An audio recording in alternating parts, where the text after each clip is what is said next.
Il existe en nous êtres vivants, une pensée profonde qui se croit être la vie. C'est elle la source de toutes les peurs et de toutes les créations à propos de la mort. La mort a été créée par la pensée, en termes de vie tout est un renouveau. En réalité cette pensée elle-même incarne déjà la mort car toute l'énergie qu'elle renvoie est l'énergie de mort.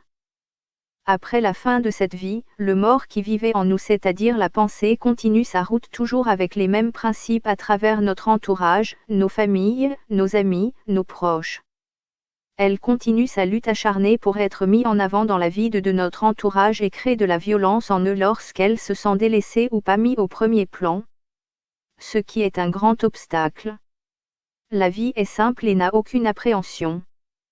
C'est ce qui se meut partout dans l'univers. Parler de fin lorsqu'on parle de la vie peut devenir absurde, elle n'a aucune limite, chacune de ses mouvements est un renouveau.